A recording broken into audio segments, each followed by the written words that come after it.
Hello YouTube. Today I've got a review for you on the Grip CS bag. I've owned this bag for just over a year now and I've been using it on and off. I've taken it through quite a few rounds and I'm going to tell you about it. I got this bag for $144 is what I paid for it back in January of last year. Plus shipping cost me $162. I know retail on it, at least right now, is $199, but they have sales on this thing constantly, so you for sure can get it at a discount if you're willing to wait a little bit. It's really one of my favorite bags. There's quite a few things I like about this, and a few things I don't. One of the best things about it is its weight. It's quite a light bag. This thing weighs 1.6 kilograms, empty, of course. That is 130 grams less than the Carlton bag here from Pound, and it is 150 grams less than my AX15 and 240 grams less than the Octothorpe we've got on the end down there. So it really is quite light. The overall disc storage on it, we've got putter pocket on top. I've got three putters in here right now. I don't know if that's what they advertise it as. Maybe they say 2 or something, but a lot of people do fit more putters in there over time. You know, this kind of gets stretched out and it becomes more and more easy to fit more putters in there. The more you stretch it out, it does start to affect your access into the main valuables pocket here, and I'll talk about that a little bit more. But it's comfortable. I don't feel like I'm stretching it a whole lot at this point to have 3 putters in there, so that's no problem at all. And then I've got a towel that I'm keeping in the bottom of that. On the flap here, they've got a couple small pockets. That's perfect to slide a mini marker in. Maybe not perfect for a mini marker, I guess. That's not really where I keep it. Usually it's sitting up in here with my putters. It's the perfect size for a mini marker, I should say. But the design of it is a little bit flawed in my opinion. And I'll tell you why once I start pulling discs in and out. The main storage compartment, I have 5 mids in here right now, and then 4 fairways and 5 drivers, and that's a pretty standard amount for how I use this bag. I could fit more. You know, you can see I'm still pretty easily sliding my fingers in between discs here, so it's definitely not maxed out. If you carry less mids, you could take 2 mids out and put 3 drivers in, no problem. If you really want to pack it full, you could just get an extra disc in there anyways. But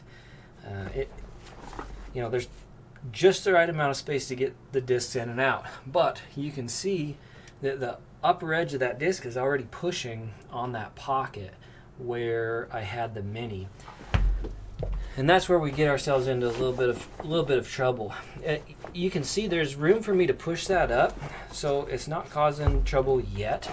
But with the way I have the putter pocket set up right now, if I put a towel in there and then I put my putters in there, you can see how much it's pushing that down. And look what happens now. When I pull that disc out, you can see I had to fight it a bit, and it's pushing up hard enough that my putters even started to rise up. It starts to feel a little bit tight. There's also, so that gets better if I pull the mini out.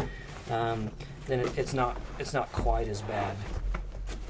We also have a couple pencil pockets that they've sewn in, one on each side here.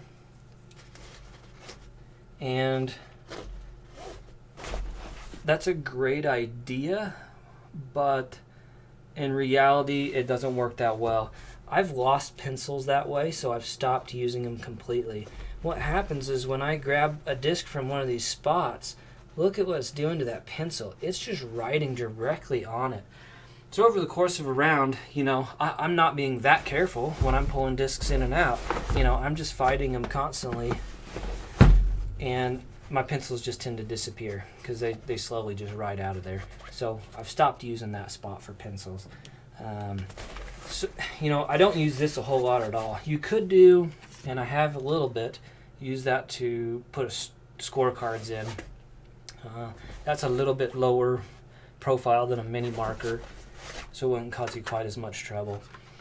Moving on from the overall storage, I think we should go straight to the backpack straps on here. The main pull handle is pretty low profile. It, certainly compared to the pull handles on the grip bags, the Octothorpe, and the Carlton here, and the Octothorpe. Those are, huge haul handles. They stick way up. This isn't quite the same. If you've got a big glove on your hand or something like that, it's not quite as easy to grab a hold of this guy. The straps do have a sternum strap, and you can adjust that up and down. You only get a little bit of adjustment room between the stitching. Otherwise, you actually got to fight it off and move it to a different spot. You have several options for how high you want to put that sternum strap. Once you get all the way up here, they're actually stitched down. Sorry, I had that turned. Stitching here prevents you from moving the sternum strap that high, but you'd be choking yourself if you did anyways. I have mixed feelings about all the stitching that they've done here. On one hand, it prevents the straps from stretching, which is a potential problem that these pound bags have. I've noticed a few times when I've put this on that strap's kind of coming off to the side. If the weight is carried on this alone and not here, then we're going to be stretching this fabric out. That's not really designed to take that much weight. So I'm not sure what effect that's going to have, if that's going to start messing with the foam inside or whatnot. This non-stretch thicker webbing is really what should be taking the weight. And because the stitching points are so far apart, it's getting a little weird. I don't know how that's going to turn out in the long run. That's not a problem on the grip bag here. But the then downside of all this stitching is that the foam padding is completely compressed in those spots.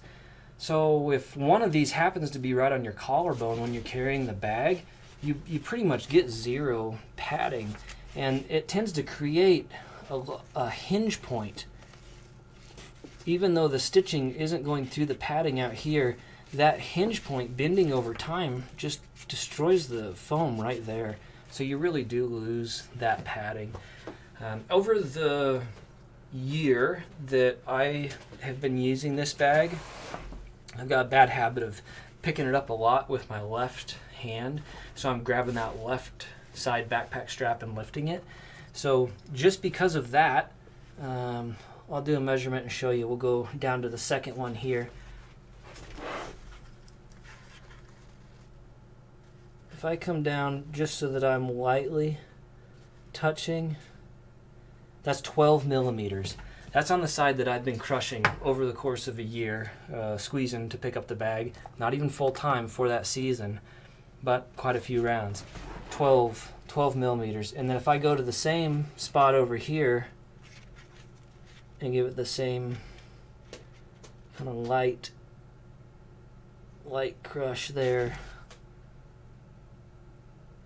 that's 16 millimeters. So it is lost, at least on that one spot.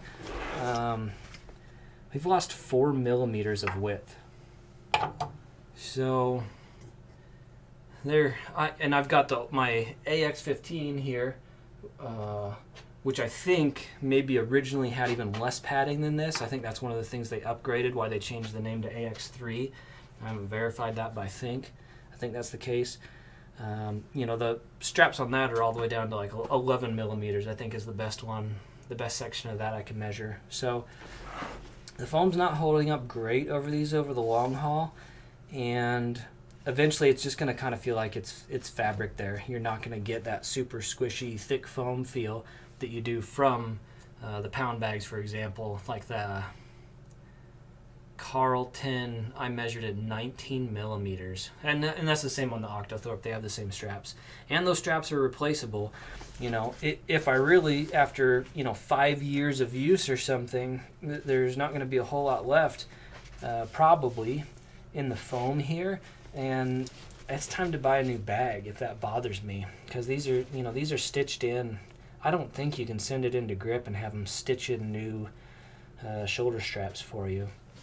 So, I don't know. I got mixed things to say, I guess, about the backpack straps on this bag. I like that they put in the little Velcro thing so you can roll up your loose ends and tie them down. That's a nice touch. There are, some D-rings on here, as you can see, if you want to clip a few things on. The cup holders on this are quite nice. They've got, plenty of room for a marker and 2 pencils, and then it's the same on the other side. So you got all kinds of spots to carry pencils. That's where my pencils lived. Like I said, I don't really like those center mounts up here because my pencil would disappear out of that. So I keep my pencils back here. The cup holders are big enough to fit, big hydro flask without troubles, if that's what you want to carry. And I do like that there's 2 of them. They're on both sides. You can decide where you want to put your beverage. If it's open, you're worried about it spilling. You probably want to keep track of it and remember which side it's on. The padding they've put on the back is pretty luxurious. Those are some really thick pads back here, and for the most part, it feels good, with the exception of how stiff the overall back is, which again is kind of a positive and negative thing. This is a fairly rigid bag, which over the long haul keeps it sitting square. You can see really old Grip bags like this AX15 I've got here, and it's still not just sagging back and forth. It sits pretty square, and that's because of how rigid the bag is. That's the good part about it. The bad part is it doesn't really form to your back at all when you put it on, and I specifically pick on this little ridge right here. That's hard, and that thing just kind of digs into my back quite a bit, like lower back. I feel that more than I feel the padding, and I think maybe you could get rid of that if you change how high or low the bag rides, but it just does feel stiff, and that's a huge difference with how this bag rides compared to, say, the Octothorpe. However, we're in totally different weight classes. So even though the Octothorpe is maybe like more ergonomic and forms to my back, this bag is so much lighter, and I'm carrying so fewer discs that it starts to not matter. Even though it's maybe not as comfortable on my back, it's so much lighter that it is less fatigue, throughout the round. It does have hard plastic runners on the bottom, just like all the other Grip bags.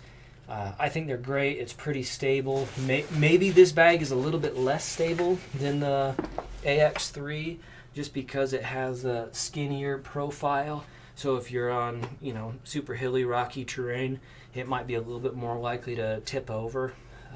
These bags like to lay down on their face for the most part. So if I'm on something super steep and I'm pretty sure it ain't going to set down and stay, I'll tip it and lay it on its face, and then it's going to stay there for sure. Moving on, side storage pockets. We've got these pockets out here, which is another spot for a mini, but then if your bag's on the ground, you do have to reach pretty low to get to your mini. There is another sewn-in spot for pencils right there, which is pretty nice. You can get a couple side by side. And that is mirrored on the other side as well. It's the same stitching little pocket there. You could do scorecard there. I've heard somebody say they put cell phone there. I don't like my cell phone getting close to the ground or in a spot that it could fall out, so I've never put my cell phone in there. The side zippered pockets, inside there is high stitching, little pocket right here. I got my Velcro badges in there to stick on the front. That's a perfect spot for a cell phone. It exists on the other side as well, so you can do cell phone one side with your wallet, keys on the other side. I think that's a great option for storage. Slide a couple snack bars in there, and then that pocket does go all the way down to the bottom of the bag. I've got a couple jackets to show you. Here's a light down jacket.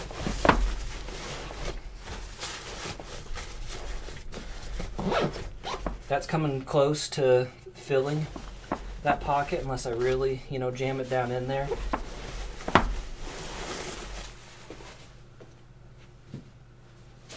Here's a large hoodie. We're really maxing the pocket out with that. That's barely fitting. Really no room for anything else with that hoodie in there.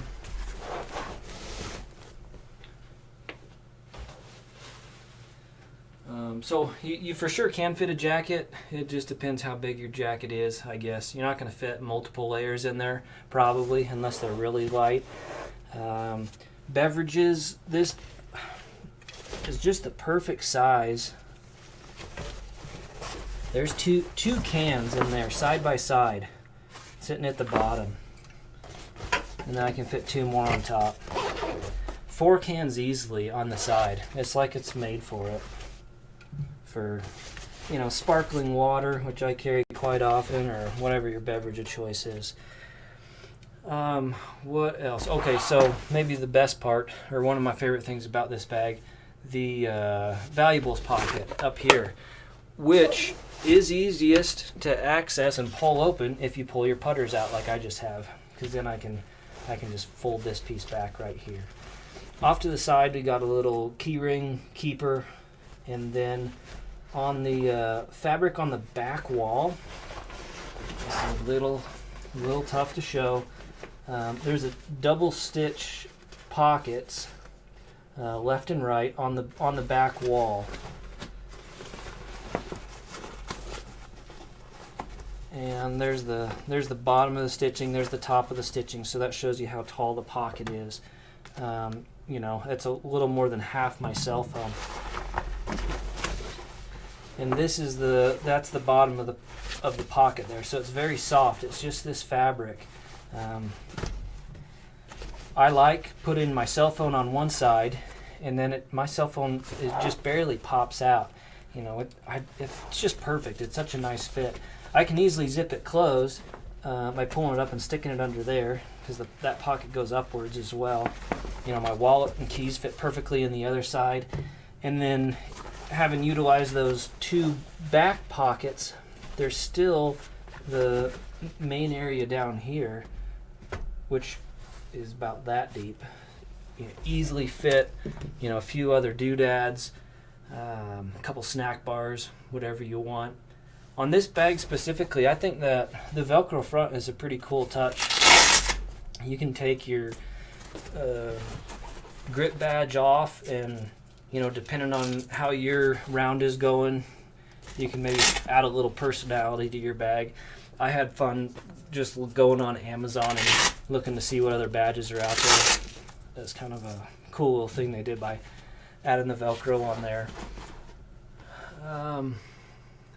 So I talked a little bit about how this pocket pushes down when I get it full like that, and affects trying to pull these discs out. That is partly because I've got the towel in there. If I pull that towel out, then my discs are my putters are disappearing. They're going way down in there. That putter quiver pocket, I think is what they call it, is adjustable height. We can push this valuable pocket out of the way, and then this is the putter pocket here. And on the back side of it, it's got this little drawstring with a little spring-loaded keeper. So if I hold that in place and pull this drawstring, it pulls the bottom of that compartment up. So I can make my putter sit higher like that. And if I've done that, then this pocket gets to sit higher as well, so my discs don't rub against it as much. But if they're sitting that high, then I've kind of lost my ability to throw a nice big towel underneath there. If I do that, then they're sitting almost halfway out of the bag, and they're kind of ready to bounce out. So there's some wiggle room there. You can figure out how you like to use it the best and adjust how high or low that putter pocket sits, which is a really neat feature.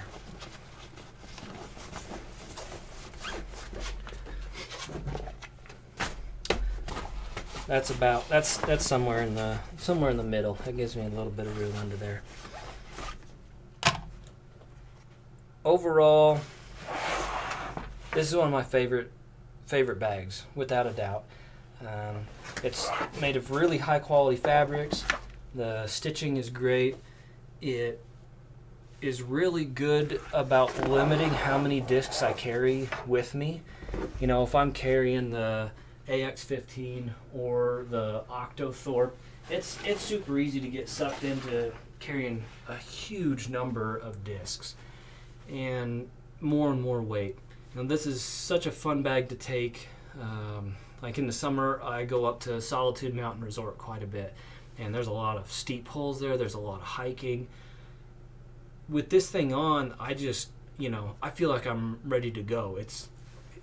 I just running around like an idiot in the woods with no weight. I feel super agile, and it's just a fun bag to carry.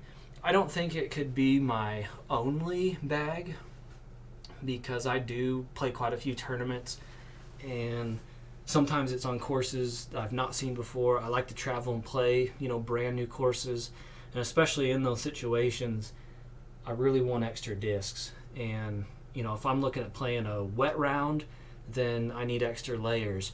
And once I start combining those things, I really want a bigger bag. And that's why a bag of this size will probably never be my only bag. But it's certainly a great addition. And if you're a little bit more of a casual golfer, or you're willing to make do with less discs, even on brand new courses and whatnot, then this is a really excellent choice. I don't think you can beat it for the money. Not anything I've tried yet, so I don't think you really can go wrong with this bag. It doesn't ship with a Rainfly, but it has specific storage for the Rainfly. There is a zippered compartment right here, a pocket behind this. If you jam a Rainfly in there, then this starts pushing out on your back more. Somebody commented earlier in one of my other reviews, or on a forum, I can't remember exactly, that they were bothered by this rubbing on their back too. And he jammed, I think he said, an old t-shirt or something in here to make that padding stick out further, and that made the bag ride more comfortably. I don't have the Rainfly for this bag. They sell what they call an L series Rainfly, which is a little skinnier Rainfly. That is what should go on this bag. I do have the, how they call it, the X series Rainfly. I think it's for the wider bags. So this isn't a perfect fit, but I can still put it on and give you an overall idea how this Rainfly looks and works. It's elastic, so you start on one side and then just stretch it to get it on the bag.